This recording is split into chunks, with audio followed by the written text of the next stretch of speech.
राष्ट्रपिता महात्मा गांधी यांनी अहिंसक मार्गाने देशाला स्वातंत्र्य मिळवून दिलं. त्यांचा राष्ट्रहिताचा विचार व वारसा खासदार राहुल गांधी नेटाने पुढे नेत आहेत. ते महात्मा गांधींचे आधुनिक रूप आहेत. त्यांच्या पाठीशी राहून जातीयवादी पक्षांना व शक्तींना थारा न देण्याची प्रतिज्ञा केल्यास देशाचं भयावह चित्र बदलून देश बळकट होईल असा विश्वास डॉक्टर नामदेव कस्तुरे यांनी व्यक्त केला.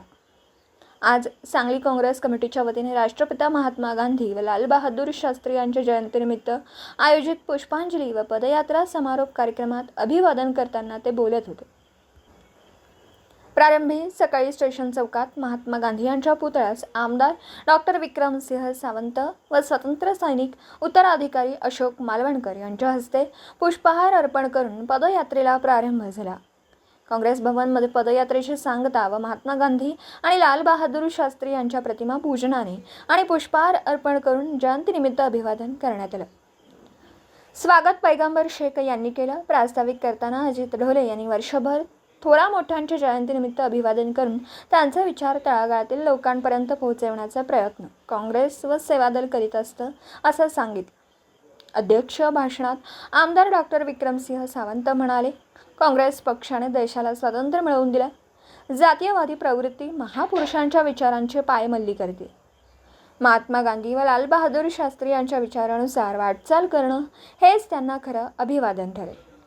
यावेळी गुलाबराव भोसले यांनी काँग्रेस पक्ष मजबूत करण्यासाठी सर्वांनी एकत्र येऊन काम करावं असं आवाहन केलं.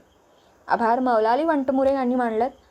आमदार डॉक्टर विश्वजित कदम व खासदार विशाल पाटील यांच्या मार्गदर्शनाखाली आणि सांगली शहर जिल्हा काँग्रेसचे अध्यक्ष पृथ्वीराज पाटील व ग्रामीणचे अध्यक्ष आमदार डॉक्टर विक्रमसिंह सावंत यांच्या नेतृत्वाखाली संपन्न झालेल्या जयंती कार्यक्रम व पदयात्रेत डॉक्टर नामदेव कस्तुरे, अजित ढोले, प्रकाश जगताप, बिपिन कदम, अल्ताफ पेंढारी, मालन मोहिते, अनिल मोहिते, महावीर पाटील नांद्रे, डी.पी. बनसोडे, राजेंद्र कांबळे, याकूब मणीर, सुनील भिसे, शिवाजी सावंत, आप्पासाहेब पाटील, बाबगोंडा पाटील, अशोक मालवणकर, रंगराव शिपुगडे, भाऊसाहेब पवार, वकील गुलाबराव भोसले, रमेश पाटील, गौस नदाफ, रोहन कुटाळा, अरुण पळसुले, रघुनाथ नार्वेकर, बाळासाहेब खोत, संभाजी पाटील बेडक, विवेक अंकलीकर, श्रीधर बारटक्के, विठ्ठलराव कळे, नंदकुमार साळुंखे, धैर्यशील सावंत, सानी पाटील, प्रतीक्षा काळे, कांचन खंदारे, शमशाद नायकवडी, नामदेव पठाड, विश्वास यादव, बापूसाहेब घारगे, दीपक गायकवाड, अनिल माने, शैलेंद्र पिराळे, रघुनाथ घोरपडे, शहाजी जाधव,